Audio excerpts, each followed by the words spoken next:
ఇద్దరు శత్రువులు కొట్లాడితే అది కొట్లాట. 2 దేశాలు కొట్లాడితే అది యుద్ధం. అదే ఇద్దరు స్నేహితులు విడిపోయి కొట్లాడితే అది కురుక్షేత్రం. సలారుడి కురుక్షేత్రం. వారిని ఏంది జక్కన్న బ్రో, ఎక్కడన్నా హైప్ ఫ్యాన్స్ ఎక్కించుకుంటారు, ఇక్కడేంది నువ్వెక్కించుకుంటున్నావు? ఏం చేయమంటావు సుక్కు బ్రో? నా బాహుబలితో నీలిమావ సినిమా తీశాడు, హైప్ ఏంటి, గూస్ బంప్స్ కూడా వస్తున్నాయి. ఏం ప్లాన్ చేశావు నీల్ బ్రో? అప్పుడు అమ్మ ఎమోషన్, ఇప్పుడు ఫ్రెండ్షిప్ ఎమోషన్. నీ బుర్రలోన బ్లడ్ తో స్టోరీ రాసావా ఏంటి? హే లేదన్నా, పెన్నులోన ఇంకుతోనే రాశా. బ్లాక్ ఇంక్ తో రాశావు కదా బ్రో. నీకెలా తెలుసు సుక్కు బ్రో? తెలిసిపోతుంది బ్రో, సినిమా మొత్తం బ్లాక్ షేడ్సే ఉన్నాయి కదా. ఏంది బ్రో నువ్వు కూడా అలా ఆట పట్టిస్తావు? హే నువ్వు ఉండు సుక్కు బ్రో, నేను అసలే హైప్ లో ఉన్నా, నా హైప్ ను తగ్గించకు. సరే అన్నా, నీది కానివ్వు. నీల్ బ్రో, ప్రభాస్ ని ఆ బ్లడ్ బాత్, ఆ ఎలివేషన్ లో చూస్తుంటే నా బాహుబలి గుర్తుకొస్తుంది. హే థ్యాంక్స్ అన్న.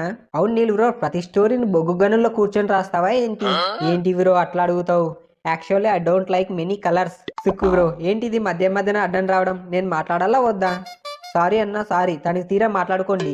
నాకు డౌట్ నీల్ బ్రో, నేను ప్రమోషన్స్ చేస్తా, ఇంటర్వ్యూస్ చేస్తా, ప్రీ రిలీజ్ ఈవెంట్స్ పెడతా, నా యాళ్ళు ఇవన్నీ లేకుండా డైరెక్ట్ గా సినిమాని రిలీజ్ చేస్తున్నావు. అసలు ఏ ధైర్యంతో చేస్తున్నావు? గదంతా నీ క్రెడిటే అన్నా.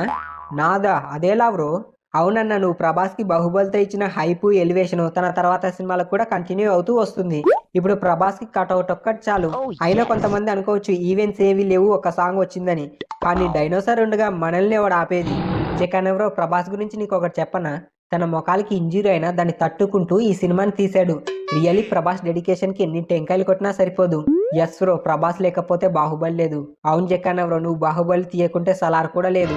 నీ బ్రో, నీకొకటి చెప్పన్నా, తెలుగులో ప్రభాస్ కి ఫ్రెండ్ గా గోపిచంద్ని పెట్టింటే థియేటర్స్ బద్దలైపోయేవి. అదేంటన్నా అలా అంటావు? Yes bro, Prabhas and Gopichand are best friends. మళ్ళా ఈ విషయం ముందే చెప్పాలి కదన్నా. ఎవరైనా ఇంటర్వ్యూస్ తో, ప్రీ రిలీజ్ ఈవెంట్స్ తో ప్రమోషన్ చేసి హైప్ ఎక్కిస్తారు. మీరేంటి నీల్ బ్రో, ట్రైలర్స్ రిలీజ్ చేయడం, పోస్ట్ పోన్ చేయడం, సస్పెన్షన్ లో పెట్టడం లాంటి పనులు చేసి హైప్ ఎక్కించి, మెంటల్ ఎక్కించి చంపేస్తున్నారు. అసలు ఏం ప్లాన్ చేస్తున్నారు? హే అదేం లేదు రీవికర్ బ్రో, అయినా జక్కన్నతో ఒక ఇంటర్వ్యూ చేసాంగా. బొక్కలో ఒక ఇంటర్వ్యూవే చేసింది, నిజం చెప్పు బ్రో. అంటే నిజం ఏంటంటే, ప్రీ రిలీజ్ ఈవెంట్స్ పెట్టడం, ఇంటర్వ్యూస్ చేయడం ఇదంతా పాత ట్రెండ్ బ్రో. ఇలా ట్రైలర్స్ పోస్ట్ పోన్ చేసి, సస్పెన్షన్ లో పెట్టి రిలీజ్ చేసి హైప్ ఎక్కించడం కొత్త trend. We are trend setters bro. నిజం చెప్పు నీల్ బ్రో, సలార్లో ఎవరెవరు ఉన్నారు? ప్రభాస్ అంగళం, పృథ్వీరాజ్ అంగళం, యశ్ అంగళం. యశా? అయితే ఈ పాప చెప్పింది నిజమేనమాట. హే లేదు బ్రో లేదు, షూటింగ్ జరుగుతున్నప్పుడు యశ్ వచ్చిపోయాడు, గదే ఆ పాప చూసి చెప్తుంది. ఊరుకో బ్రో, చిన్న పిల్లల అబద్ధాలు చెప్పారు గాని. నువ్వు సలార్ కి కేజీఎఫ్ కి లింక్ పెట్టావు. నిజం bro, there is no link between Salaar and KGF. సరే బ్రో, నువ్వు చెప్పింది కొద్దిసేపు నిజం అనుకుందాం. మళ్ళా ఈ సీన్ లో బ్యాక్ షాట్ లో ఎవరు? చూస్తుంటే అచ్చం రాఖీ బాయ్లో ఉన్నాడు కదా. బ్రో, రాఖీ వేరు, సలార్ వేరు. కేజీఎఫ్ 1980s లో జరిగింది, సలార్ ప్రజెంట్ స్టోరీ. సో మీ ఊహాగానాలకి బ్రేక్ వేయండి. ఇంకా నా యాల్ది ఫ్యాన్స్ కన్నా ఎక్కువ నువ్వే క్వశ్చన్స్ అడుగుతున్నావుగా. ఏంటి సుక్కురో, ఈరోజు నీల్ బ్రోని అలా ఆడుకుంటున్నావు? మళ్ళీ లేకపోతే ఏందన్నా, సలార్ ఫస్ట్ టికెట్ నీకే అమ్ముతాడా? ఏం మేము మనుషులం కాదా? మాకు ప్రభాస్ని ఫస్ట్ డే ఫస్ట్ షో చూసి ఫస్ట్ విజిల్ కొట్టాలనిపించదా? నేను హట్ అయ్యా. అవును నేను హట్ అయ్యా. నేను కూడా హట్ అయ్యా. ఎన్టీఆర్ బ్రో, నువ్వు కూడానా? కానా మరి. అరే ప్రభాస్తో సినిమా అయ్యాక నాతోనే నెక్స్ట్ సినిమా తీస్తున్నావు, నాకు ఒక స్పెషల్ టికెట్ ఇవ్వాలనిపించలేదా? నేను గుర్తుకు రాలేదా? అంటే అది ఏంటది అది?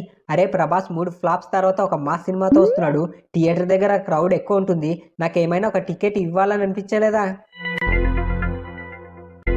సరే టికెట్ ఇవ్వలేదు, ప్రీమియర్ షో అయినా వేయాలి కదా, అది లేదు. పోనీ ప్రీ రిలీజ్ ఈవెంట్ ఉందంటే అది లేదు. నిన్న మీరు ఆన్లైన్లో ప్రీ బుకింగ్ టికెట్స్ రిలీజ్ చేసినప్పుడు టికెట్ బుక్ చేసుకుందామంటే నా యాల్ది సర్వర్స్ అన్ని డౌన్ అయిపోయాయి. నా మిత్రుడు ప్రభాస్ సినిమాని ఫస్ట్ డే ఫస్ట్ షో చూస్తానో లేదనని టెన్షన్గా ఉంది. ఎన్టీఆర్ బ్రో, నీళ్ళు తాగు. మాట్లాడి గొంతు పోయింది. మాట్లాడి కాదు, అరిచి గొంతు పోయింది. అదే కొంచెం ఆవేశం తగ్గించుకో బ్రో. సరే నాకు టికెట్ పంపించు. టికెటా? ఏ టికెట్? ఇంతసేపు వచ్చింది దాని గురించే కదా బ్రో, సలార్ టికెట్ అడుగుతున్నా. అంటే అది అన్ని టికెట్స్ ప్రీ బుక్ అయిపోయాయి. నాకు తెలిసి రేపు నాతో సినిమా తీసిన తర్వాత కూడా నా సినిమాకే నాకు టికెట్ లేదంటావేమో బ్రో నువ్వు. నీళ్ళు బ్రో, మాకు టికెట్ దొరకలేదు bros. First day first show tickets ఎవరెవరికి దొరకలేదో కామెంట్ చేయండి. అలానే జై ప్రభాస్ అన్న అని కూడా కామెంట్ చేయండి. ఆల్రెడీ పార్ట్ 1 ఫ్యాన్స్ వర్షన్ అని ఒక వీడియో చేసా, అది డిస్క్రిప్షన్లో అండ్ ఎండ్ స్క్రీన్లో ఇస్తా, మిస్ అవ్వకుండా చూడండి. ఈ వీడియోని లైక్ చేసి బూస్ట్ చేయండి అండ్ ఛానల్ని సబ్స్క్రైబ్ చేసుకోండి. 10K సబ్స్క్రైబర్స్ని త్వరగా చేసేయండి.